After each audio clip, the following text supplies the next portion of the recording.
시편 18편 18절로 27절 말씀입니다.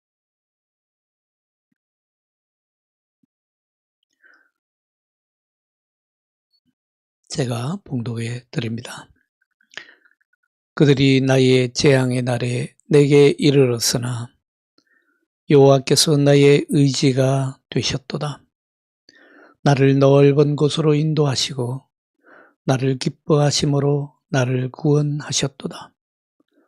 여호와께서 내 의를 따라 상 주시며 내 손의 깨끗함을 따라 내게 갚으셨으니 이는 내가 여호와의 도를 지키고 악하게 내 마음을 떠나지 아니하였으며 그의 모든 규례가 내 앞에 있고 내게서 그의 율례를 버리지 아니하였음이로다. 또한 나는 그의 앞에 완전하여 나의 죄악에서 스스로 자신을 지켰나니 이러므로 여호와께서 내 의를 따라 갚으시되 그의 목전에서 내 손이 깨끗한 만큼 내게 갚으셨도다. 자비로운 자에게는 주의 자비로우심을 나타내시며 완전한 자에게는 주의 완전하심을 보이시며 깨끗한 자에게는 주의 깨끗하심을 보이시며 사악한 자에게는 주의 거스르심을 보이시리니 주께서 곤고한 백성은 구원하시고 교만한 눈은 낮추시리이다. 아멘.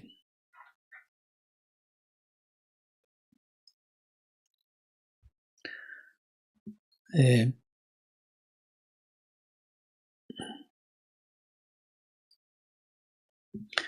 오늘 시편 18편 18절로 27절에서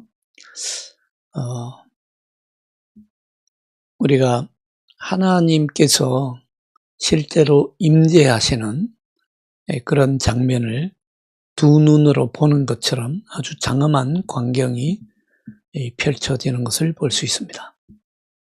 특별히 이제 8절로 16절에서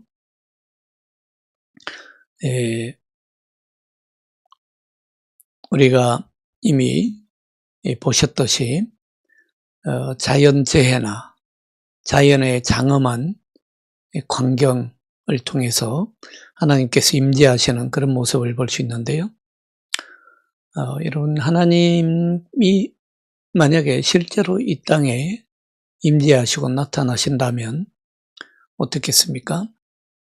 지금까지는 한 번도 경험해 보지 못한 그런 현상들을 우리가 보게 될 것입니다.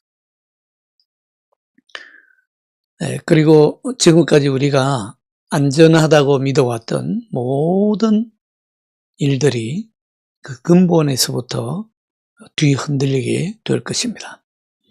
하나님이 가까이 올수록 우리는 하나님의 거룩함과 하나님의 진노하심을 생각하지 않을 수 없습니다. 하나님은 하나님의 종들이 고통당하고 고난당하는 것을 절대로 그냥 넘어가지 않습니다. 간과하지 않습니다. 하나님의 종이 부르짖을 때에 하나님은 반드시 기도를 들으시고 구원하시려고 이 땅에 강림하실 것이고 임재하실 것입니다. 그때는 하나님께서 공의로 판단하시고 또 거룩함으로 임재하시게 될 것입니다. 오늘 시편 18편에 보시는 대로 땅이 진동하고 연기와 불이 피어오르고 우박과 또 숯불이 내리는 그런 모습으로 우리 하나님께서는 임재하실 것입니다. 자, 이런 그 모습은 하나님이 임재하실 때 이런 모습으로 임재하시는 것은 우리가 기억이 나실런지 모르겠지만 출애굽기에 보면 하나님께서 바로 이런 모습으로 임재하셨던 것을 기억하실 것입니다. 모세가 10계명을 받으려고 시내산에 올라가기 전에 하나님께서 모세를 통해 말씀하시죠. 내가 사흘 뒤에 이스라엘 백성들에게 임재할 테니까 준비하라. 미리 일러 주십니다. 출애굽기 19장 16절에 보시면요. 이런 말씀이 나옵니다. 셋째 날 아침에 우레와 번개와 빽빽한 구름이 산 위에 있고 나팔 소리가 매우 크게 들리니 진중에 있는 모든 백성이 다 떨더라. 그리고 이어서 19장 출애굽기 19장 18절에 보면요. 시내산에 연기가 자욱하니 여호와께서 불 가운데서 거기 강림하심이라. 그 연기가 옹기 가마 연기 같이 떠오르고 온 산이 크게 진동하며 라고 말씀합니다. 정확하게 오늘 시편 18편에 하나님이 강림하실 때의 모습과 아주 거의 동일하죠. 그런데 출애굽기 19장에서 하나님께서 21절에 보면 뭐라고 말씀하시냐면 여호와께서 모세에게 이르시되 내려가서 백성을 경고하라. 백성이 밀고 들어와 나 여호와에게로 와서 보려고 하다가 많이 죽을까 하노라.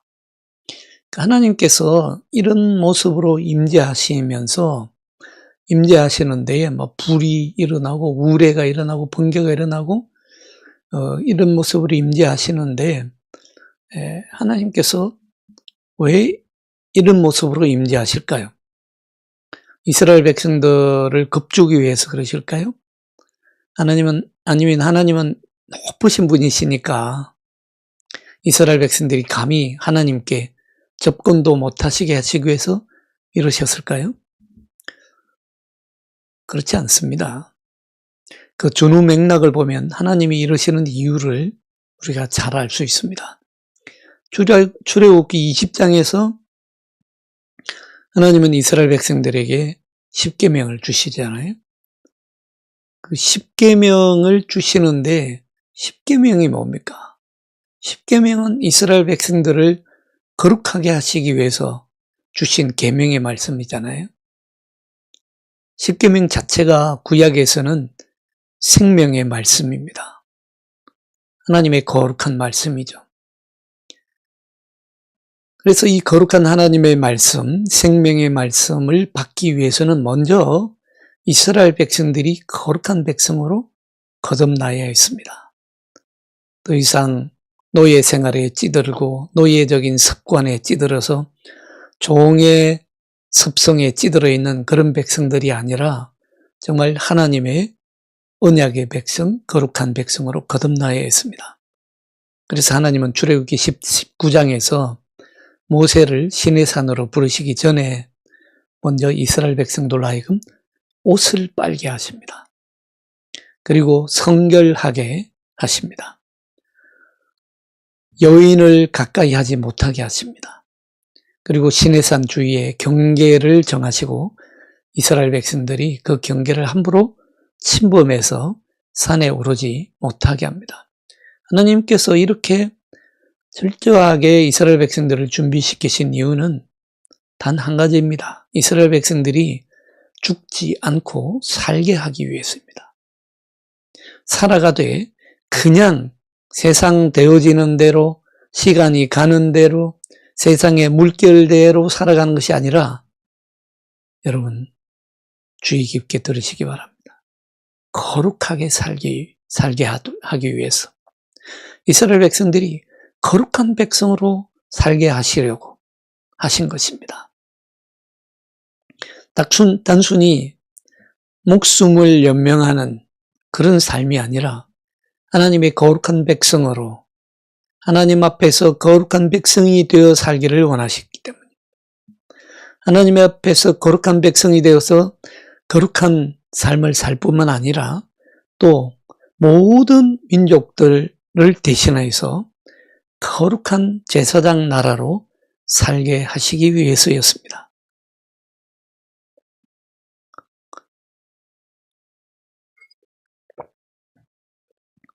여러분, 이처럼 하나님께서 임재하실 때에 하나님 거룩한 모습으로 임재하십니다. 그렇기 때문에 하나님의 이 거룩한 모습이 욥기 36장 32절로 37장 5절에 보면요, 하나님은 이 거룩하게 임재하시는 모습으로 하나님의 진노를 나타내십니다. 욥기 36장 37장에 보면 하나님은 지진과 폭풍과 비구름과 번개와 천둥을 하나님의 진노의 수단으로 삼으십니다. 우리 하나님께서는 모든 피조물의 창조주이시기 때문에 하나님의 진노와 하나님의 심판의 수단으로 자연의 그 어떤 것도 하나님께서 수단으로 사용하실 수 있다는 말씀입니다. 오늘 시편 18편 8절에도 그러지 않습니까? 시편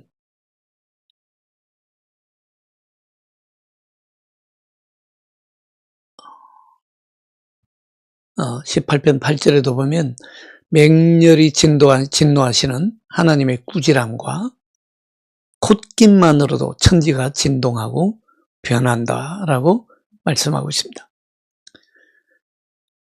그렇게 위대하신 하나님이 친히 대적을 흩으시고 권능의 손을 펼치셔서 삶의 무게로 고통스러워하는 백성을 붙들어 주십니다.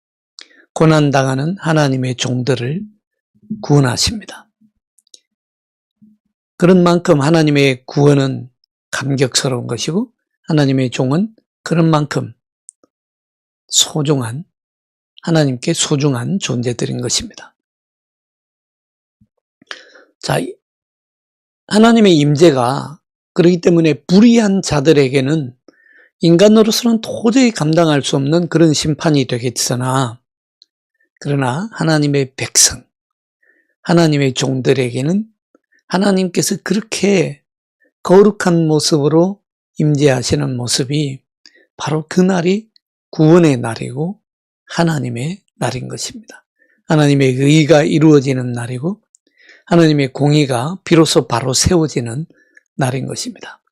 이처럼 하나님의 임재는 두 가지 얼굴을 하고 있습니다. 불의한 백성들, 하나님을 배반하고 하나님을 멀리하던 백성들, 하나님의 나라를 방해하던 그런 원수들에게는 아주 무시무시한, 인간이 한 번도 상상해 보지 못한 그러한 재난의 날이고 심판의 날이고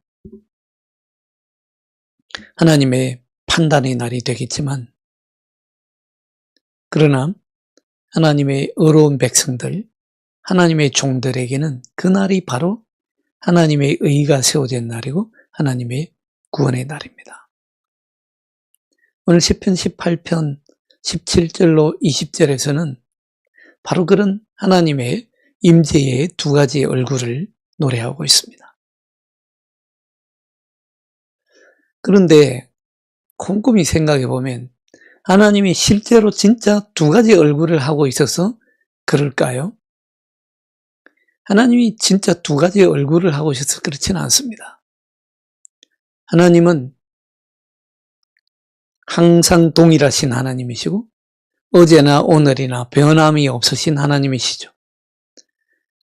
다시 한번 우리가 깊이 생각해야 됩니다. 하나님의 본질은 뭐라고 합니까?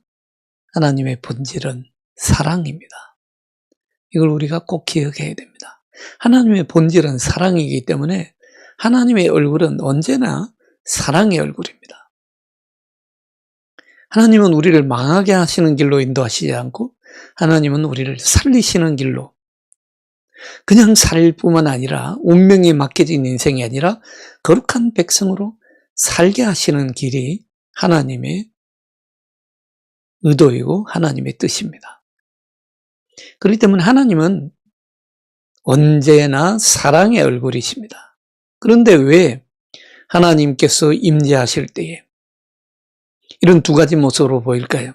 그건 우리 인간의 인간 때문입니다. 인간이 하나님과 늘 동행하면서 우리가 하나님의 말씀에 늘 순종하면서 여러분 우리가 영적으로 그런 하나님께서 나에게 임재하신다라고 하는 그 성령을 통한 그런 계시의 그 영적 감각이 깨어나지 않습니까? 우리가 늘 기도하고 말씀을 가까이 하면 할수록 그런 영적 감각이 깨어납니다. 하나님을 좀 더 가까이 하게 되고 하나님과의 그런 내밀한 교제가 일어납니다. 그때 하나님은 언제나 우리에게 사랑의 얼굴이시고 하나님께서 우리에게 실제로 나타나실 때에 임재하실 때에도 거룩한 사랑의 얼굴로 나타나실 것입니다. 그러나 불의한 자들, 하나님을 배반한 자들, 하나님과 완전 등지고 살아가는 사람들, 하나님의 영을 따르지 않고 세상의 영이요 사탄 마귀의 영이고 악한 영들을 따라가던 그런 인생들에게는 하나님께서 그런 사랑의 거룩한 모습으로 나타난다고 하더라도 나타나시면 사랑의 얼굴로 나타나신다고 하더라도 땅이 진동하고 번개가 일어나고 세상이 지진이 일어나고 정말 인간으로서는 감당할 수 없는 그런 심판이 될 수밖에 없는 것입니다. 오늘 17절로 20절에서는 하나님께서 어떻게 하나님의 강력한 팔로 하나님의 종들을 죽음의 위험에서 건져내시는지 더 자세하게 말씀해 줍니다. 하나님께서 자신의 종을 어떤 방식으로 보호하시고 망하지 않게 하시는지를 자세히 보여주십니다. 시편 89편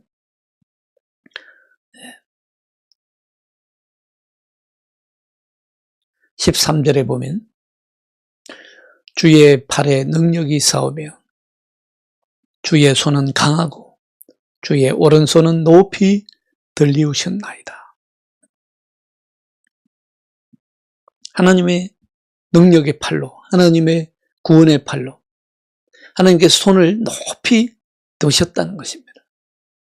시편 144편 7절에서는 시인이 이렇게 간구합니다. 위에서부터 주의 손을 펴사 나를 큰 물과 이방인의 손에서 구하여 건지소서. 더 강력한 방식으로 이스라엘의 메시아로 오신 예수 그리스도께서 온 세상의 구주로 오신 그리스도께서는 자기 백성을 구원하시기 위해서 죽음으로부터 먼저 구원받으셨습니다. 예수님이 구원받으셨다? 좀 이상하게 들릴지 모르겠습니다만 성경이 그렇게 말씀하고 있습니다. 사도행전 22장 24절 말씀입니다. 하나님께서 그를 사망의 고통에서 풀어 살리셨으니 이는 그가 사망에 매여 있을 수 없었음이라. 하나님께서 그를 사망의 고통에서 풀어서 살리셨다라고 말씀하고 있습니다. 그뿐만이 아닙니다. 사도행전 3장 15절에 보면요. 너희가 생명의 주를 죽였도다. 그러나 하나님이 죽은 자 가운데서 그를 살리셨으니 우리가 이 일의 증인이라 라고 말씀합니다. 하나님이 예수 그리스도를 죽은 자 가운데서 살리셨다라고 말씀하고 있습니다. 우리는 다 이 일의 증인들입니다. 다윗은 이렇게 고백합니다. 오늘 18절로 19절에 보면 그들이 나의 재앙의 날에 내게 이르렀으나 여호와께서 나의 의지가 되셨도다. 나를 넓은 곳으로 인도하시고 나를 기뻐하심으로 나를 구원하셨도다. 하나님이 나를 구원하셨도다. 라고 다윗도 고백합니다. 이 고백이 완전하게 성취된 것이 바로 예수 그리스도입니다. 예수님 안에서 하나님께서 살리시고 구원하시는 이 18절로 18절의 구원의 역사가 완전하게 성취된 것입니다. 예수님은 부활하셔서 사망의 권세로부터 자유하셨지요. 그래서 많은 사람들을 죽음과 사망의 종로로부터 자유하게 하셨습니다. 십자가에 달리셨을 때에 많은 무리들이 조소하며 소리쳤습니다. 마태복음 27장 43절이죠. 그가 하나님을 신뢰하니 하나님이 원하시면 이제 그를 구원하실지라.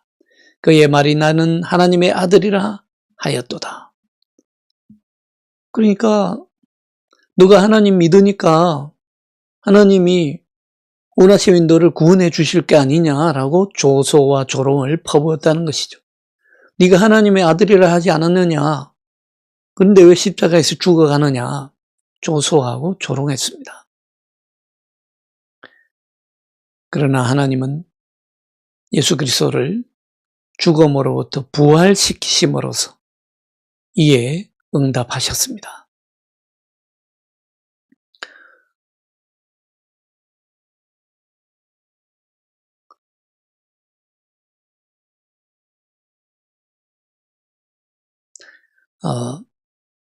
그러나 다윗이 구원을 얻게 된 것은 다윗에게 아무런 흠이 없었기 때문이 아닙니다. 예수님에게는 흠이 없으셨죠. 그러나 다윗에게는 흠이 없었기 때문에 다윗을 하나님이 구원하신 것은 아닙니다. 오히려 50절에 보듯이 다윗을 향한 하나님의 인자와 사랑 때문에 다윗은 구원을 얻은 것이죠. 하나님이 다윗을 사랑하셨기 때문에 다윗은 구원을 얻은 것입니다. 다윗은 너무도 흠이 많은 사람이었죠. 큰 실수도 한 사람이었습니다. 우리가 원칙적으로 생각해 보면 그 어떤 사람도 하나님의 도움을 자력으로 얻을 수 있을 만큼 그런 자격을 갖춘 사람은 없습니다. 하나님은 언제나 하나님의 뜻에 따라 주권적으로 일하시기 때문입니다.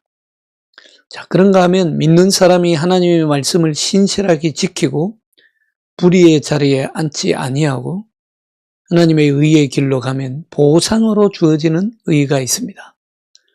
다윗은 자신의 부족함이 있음에도 불구하고 하나님을 경외할 줄 아는 사람이었습니다. 정말로 경건한 사람으로 다윗은 선을 보이고 자비를 베풀 줄 아는 사람이었습니다. 오늘 25절에 보면요. 자비로운 자에게는 주의 자비하심을 나타내시며 완전한 자에게는 주의 완전하심을 보이시며. 오늘 25절로 27절 말씀이 하나님의 그 임재의 두 가지 모습을 아주 대조적으로 보여주고 있습니다. 25절 자비로운 자에게는 주의 자비로우심을 나타내시며 완전한 자에게는 주의 완전하심을 보이시며 26절 깨끗한 자에게는 주의 깨끗하심을 보이시며 사악한 자에게는 주의 거스르심을 보이시리니 주께서 곤고한 백성은 구원하시고 교만한 눈은 낮추시리이다.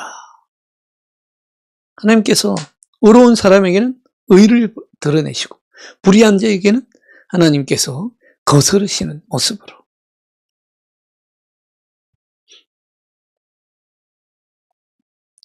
보상으로 주어지는 의가 있다는 말씀입니다. 자, 그런 하나님의 사랑을 힘입는 이 다윗은 이 사무엘하 9장 1절 이하에 보면 자비를 베풀 줄 아는 사람이었고 자비로운 자에게는 주의 자비로우심을 더하신다고 했는데 그런 것처럼 다윗은 사울이 죽고 난 뒤에 자비를 베풉니다. 사울의 집에 남은 사람을 찾아서 은총을 베풀고자 합니다. 찾아보니까 사울의 집안에 시바라는 종이 있었고 그 종 시바를 불러서 물어보니까 요나단에게 다리를 저는 아들이 하나 남아있다고 합니다. 요나단도 죽고 없어졌죠. 자, 수소문 해보니까 머비보셋이라고 하는 아들이 남아있습니다. 그를 불러서 다윗은 평생 동안 다윗의 상에서 함께 먹을 수 있도록 자비를 베풀어 줍니다. 사실 따지고 보면 그의 할아버지 사울 때문에 다윗은 얼마나 많은 고통을 당했고 얼마나 많은 핍박을 받았고 얼마나 많은 고난을 받았습니까? 그럼에도 불구하고 그는 자비를 베풀 줄 압니다. 할아버지 사울의 모든 밭을 그 손자 무비보셋에게 그대로 다 돌려줍니다. 무비보셋이 얼마나 마음의 감동을 크게 받았던지 9장 8절에 보면 사무엘하 9장 8절에 보면 이렇게 답례를 합니다. 이 종이 무엇이기에 왕께서 죽은 개 같은 나를 돌아보시나이까. 정말 이 무비보셋은 죽은 개 같은 삶을 살았던 것입니다. 그런 죽은 개 같은 나를 내가 무엇이간데 나를 찾아서 왕의 식탁에서 함께 식탁을 나누게 하고 할아버지 사울이 다윗 왕에게 그렇게 많은 고통을 줬음에도 불구하고 사울이 가지고 있던 모든 밭을 저에게 다 주십니까? 죽은 개 같은 나를 돌아보시나이까? 여러분, 마태복음 5장 7절에 말씀합니다. 긍휼히 여기는 자는 복이 있나니 그들이 긍휼히 여김을 받을 것이며 자비를 베풀 줄 아는 사람은 자비를 받을 것이라는 말씀입니다. 오늘 시편 18편 25절로 27절 말씀과 똑같지 않습니까? 자비로운 자에게는 주의 자비로우심을 나타내시고 완전한 자에게는 주의 완전하심을 보이시고 자비로운 자에게는 주의 자비로우심을 더 하실 것이라는 것입니다. 여러분, 예수 믿고 하나님 믿고 단순히 윤리적으로 도덕적으로 착하게 살라는 말이 아닙니다. 단순히 착하게 살라는 말이 아니에요. 착하게 살면서도 하나님 믿지 않는 사람들 많습니다. 단순히 착하게 사는 사람은요, 자기의 착함이 자기의 의의 기준이 되어버립니다. 그러나 하나님의 선하심을 입은 사람은요, 하나님의 선하심을 닮아가고 하나님의 선하심과 연합합니다. 하나님의 선하심이 나의 기준이 됩니다. 하나님을 두려워할 줄 아는 사람, 다윗은 성실하게 행하고 의로운 태도를 취합니다. 22절로 25절에서는 다윗의 그런 모습을 잘 나타내 보여줍니다. 그러나 다윗이 자기가 완벽하게 옳고 완전하게 옳고 하나님 앞에 나는 티끌만큼도 흠이 없다, 이런 말을 하고 있는 것이 아닙니다. 그래서 제가 앞에서도 말씀드렸던 것처럼 이 시편들은 예수님을 예언적으로 보여주고 있는 말씀들이라고 시편들이라고 말씀드린 바 있습니다. 왜냐하면 다윗은 완전하지 않거든요. 그러나 다윗은 잠언서 20장 9절에서 말씀하고 있는 것처럼 이렇게도 고백합니다.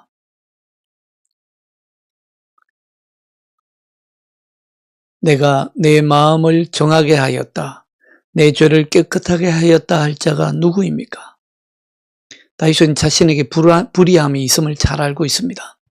그래서 자신의 삶에 금방이라도 불의가 틈탈 수 있음도 잘 알고 있습니다. 그래서 다윗은 자신의 실수나 잘못을 인정하고 회개하는 데 선수입니다. 회개하는 데 전문가입니다. 그래서 하나님의 사랑을 더 크게 입습니다. 회개할 준비가 언제나 되어 있습니다. 시편 51편 2절로 4절에 보면 다윗은 이렇게 고백합니다.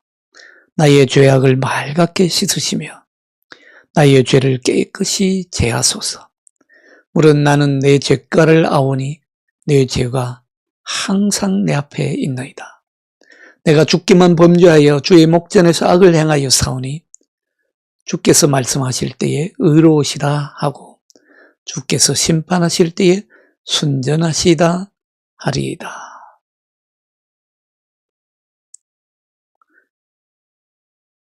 죄가 있다는 것을 너무도 분명하게 시인하고 자인하고 고백하고 있습니다. 주께서 내 죄가를 아오니, 나는 내 죄가를 아오니, 내 죄가 항상 내 앞에 있습니다. 주의 목전에만 내가 범죄하여 악을 행하였습니다. 우리가 신앙생활하면서요, 하나님 믿으면서 이 죄의 문제에 대해서 너무 쉽게 생각하지 않도록, 죄의 문제에 대해서 아무 생각 없이 지내지 않도록 특별히 주의할 이유도 여기에 있습니다. 다윗은 시편 51편 5절에서요, 심지어 이렇게까지 고백합니다. 자신이 죄악 중에 출생했다고 고백합니다. 어머니가 죄 중에서 나를 잉태하였노라고 고백합니다. 어떻게 하면 이토록 자신의 죄인됨을 이토록 철저하게, 이토록 근본적으로 인정할 수 있는 것입니까? 자신이 죄에 빠질 가능성을 가볍게 생각하거나 부인하고자 하는 마음이 눈썹만큼도 없는 것을 볼 수 있습니다. 우리는 예수 그리스도의 은혜로 단번에 의롭다함을 얻었습니다. 그 은혜가 너무 큽니다. 그 은혜가 너무도 감동적입니다. 틀림없는 사실이고 전적인 은혜입니다.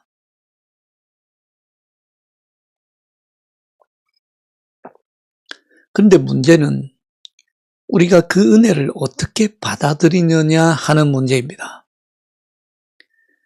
그 은혜가 너무 크기 때문에 당연한 것으로 여기서는 곤란하겠죠. 돼지에게 던져진 진주처럼 여긴다면 그 은혜가 아무리 커도 은혜가 되지 않습니다. 은혜가 은혜로 역사하지도 않을 것입니다. 여러분들, 은혜라고 공짜처럼 여기서는 안 됩니다. 은혜이기 때문에 그만큼 더 값지고, 그만큼 더 무게 있고, 그만큼 더 감동적이고, 그만큼 나를 더욱 크게 변화시킬 수 있는 힘이 있는 것입니다. 무비보셋이 다윗의 은혜에 감동하면서 했던 고백, 이 종이 무엇이기에 왕께서 죽은 개 같은 나를 돌아보시나이까? 이 고백이 사실 우리의 고백이어야 되지 않을까요? 주님, 정말 죽은 시체 같은 저를 주님의 은혜로 새 생명으로 살게 하시고 새로운 생명으로 부활하게 하시고 영원한 하나님 나라의 식탁에 앉게 하셨으니, 하나님과 함께, 주님과 함께 식탁에 앉게 하셨사오니, 우리 성만찬 할 때마다 그런 고백을 해야 되지 않겠습니까? 어떻게 저를, 내가 무엇이간데 주님의 식탁에 앉게 하십니까? 죽은 개 같은 나를. 누가복음 17장 10절을 보면 실제로 그렇게 고백하고 있습니다. 다 주의 일을 한 후에 우리는 무익한 종이라, 우리가 해야 할 일을 한 것뿐입니다. 주님 쓸데없는 종입니다. 무익한 종입니다. 주님 앞에 아무런 도움이 되지 못한 종입니다. 여러분, 은혜는요, 은혜를 은혜로 알 때에 은혜가 더 커집니다. 진짜 은혜로 알 때에 내가 진짜 이것이 참 정말 나에게 큰 은혜다, 감사하고 은혜를 은혜로 깊이 깨달을 때에 은혜의 역사가 그만큼 더 크게 나타나게 되어 있습니다. 오늘 시인이 시편 기자가 노래하고 있는 내용이 바로 그 내용 아닙니까? 자비로운 자에게는 주의 자비로우심을 더한다고 했습니다. 사랑하는 여러분, 오늘 하루도 여러분이 계획하고 걸어가시는 모든 걸음걸음에 의롭게 하시는 하나님의 은혜가 실제 역사로 나타나서 은혜가 더 배가 되는 그런 역사가 나타나기를 주 예수 그리스도 이름으로 축원합니다. 기도하겠습니다. 주님, 감사합니다. 우리가 무엇이간데 우리를 이토록 사랑하여 주시고 주님의 거룩한 식탁에 함께 앉게 하시는지요. 그 은혜와 그 사랑이 너무 크고 놀라워 뭐라고 형용하기가 어렵습니다. 말로 다 형언할 수가 없습니다. 하나님, 참으로 주님께 더 가까이 가기를 원할 뿐입니다. 주님과의 교제가 더 깊어지기를 원할 뿐입니다. 주님의 성품을 더 깊이 닮아가기를 원할 뿐입니다. 주님, 오늘 하루도 하나님의 크고 놀라우신 은혜를 예수님께서 우리를 위해서 십자가에 달리시고 부활하신 그 크고 놀라운 은혜를 성령의 감동으로 더 깊이 느끼게 하시고 체험하게 하시고 마음속에 우리 영적으로 더 깊이 느끼게 하시어서 은혜를 은혜로 알아 은혜가 더욱 넘치는 삶을 살아가는 복된 하루가 되게 하여 주옵소서. 평생토록 주를 찬양하는 주의 종들이 다 되게 하여 주시옵소서. 주 예수 그리스도의 이름으로 감사하며 기도하옵나이다. 아멘. 주님 가르친 기도로 마치겠습니다. 하늘에 계신 우리 아버지, 아버지의 이름을 거룩하게 하시며 아버지의 나라가 오게 하시며 아버지의 뜻이 하늘에서와 같이 땅에서도 이루어지게 하소서. 오늘 우리에게 일용할 양식을 주시고 우리가 우리에게 잘못한 사람을 용서하여 준 것 같이 우리 죄를 용서하여 주시고 우리를 시험에 빠지지 않게 하시고 악에서 구하소서. 나라와 권능과 영광이 영원히 아버지의 것입니다. 아멘. 네, 오늘 하루도 주 안에서 복된 하루 되시고 내일 또 뵙겠습니다.